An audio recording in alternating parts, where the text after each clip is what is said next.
জানো এই ভগ্নাংশ যে পরিবার তারও দুটো সদস্য আছে, কে জানো?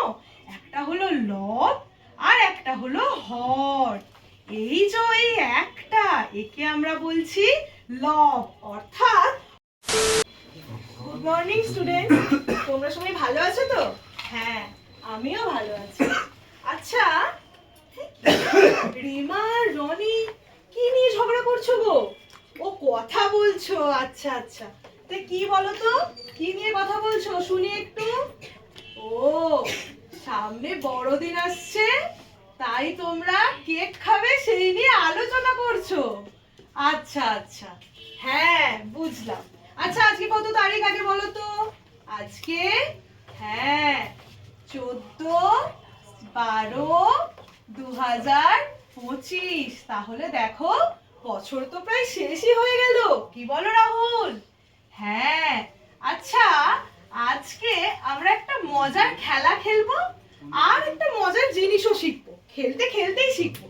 তাহলে তোমরা আগে আমার গণিত বইটা বের করো সবাই, 102 নম্বর পাতাটা। হ্যাঁ, বের করেছো? আজকে আমরা কি শিখবো জানো? কি শিখবো জানো? ভগ্নাংশের ধারণা। তাহলে সবাই 102 নম্বর পাতার স্কুলে টিফিন ভাগ করে খায় এই পাতাটা সবাই বের করো। আর কি শিখবো বললাম? ভগ্নাংশের ধারণা।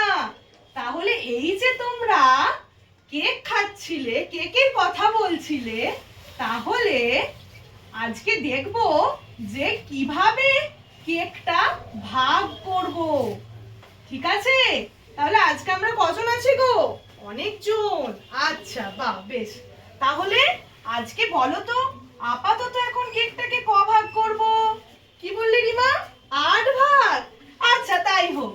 তাহলে এখন এটা ক ভাগ হলো? 1 ভাগ আর 2 ভাগ, তাই তো? আচ্ছা, আর একটা বলো তো, এটাকে যদি 4 ভাগ করি কি করব?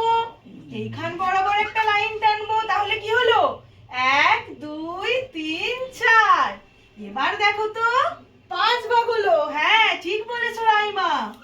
এটা তাহলে ক ভাগ হলো? 1 2 3 4 5 6। এখনো দুটো ভাগ করতে হবে, তাই তো শোভনা? তাহলে 7 আর 8 ভাগ। তাহলে ক ভাগ হলো? 8 ভাগ। আচ্ছা, এবার বলো তো, এই যে রিমা আর রনিকে যদি আমি 1 ভাগ করে দিই, তাহলে এই 8 ভাগের প্রতিটা ভাগ কি হবে? 1 যুক্ত 1 যুক্ত 1 যুক্ত 1। তাহলে কটা হলো? 5টা, 6টা, 7টা, 8টা। এইখানের এই 1 ভাগ আমি দেবো কাকে দেবো? রিমাকে।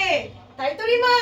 হ্যাঁ, এই 8 ভাগের 1 ভাগ আমি দেবো রিমাকে। তাহলে এটা কত হলো জানো? 1-এর 8 অংশ। একেই আমরা বলছি কি? ভগ্নাংশ।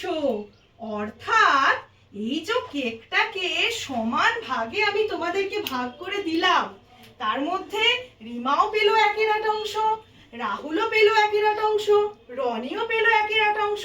বোঝা গেল? হ্যাঁ, আর কোনো ঝগড়া নয় কিন্তু, আর কোনো কথা নয়। তাহলে এবার বলো তো, রনি কত পাবে যদি আমি সমান ভাগে ভাগ করি? রাহুল বলো তো, রনি কত পাবে? হ্যাঁ, 8 ভাগের 1 ভাগ। তাহলে কত পেল? 8 ভাগের 1 ভাগ। আচ্ছা, এবার বলো তো, এই যে আমি বলছি 8 ভাগের 1 ভাগ, জানো এই ভগ্নাংশ যে পরিবার তারও দুটো সদস্য আছে, কে জানো? একটা হলো লব আর একটা হলো হর। এই যে এই একটা, একে আমরা বলছি লব, অর্থাৎ ওপরের যে সংখ্যা তাকে আমরা বলছি লব আর নিচের যে সংখ্যা তাকে আমরা বলছি হর। আচ্ছা রনি, তুমি বলো তো, তাহলে হর আমরা কাকে বলবো এখানে? 1কে বলবো না 8কে বলবো? হ্যাঁ, 8। আচ্ছা, রিমা রনিকে ঠিক বললো? হ্যাঁ, ঠিক বলেছে। হ্যাঁ, তাহলে আমরা 1কে বলবো লব। আচ্ছা, এবার রাহুল বলো যে আমরা 8কে কি বলবো? হ্যাঁ, হর বলবো। ঠিক বলেছো। তাহলে 8 হলো হর। তাহলে আজকে তোমরা কি শিখলে? ভগ্নাংশের দুটো পরিবারের সদস্য আছে, কি কি? লব আর হর। পরের দিন আমরা এই লব হর নিয়ে আরো অনেক কিছু জানবো। কেমন? আজকে তবে এই পর্যন্তই। এরপরে আমরা ক্লাসে আবার লব হর নিয়ে পড়বো।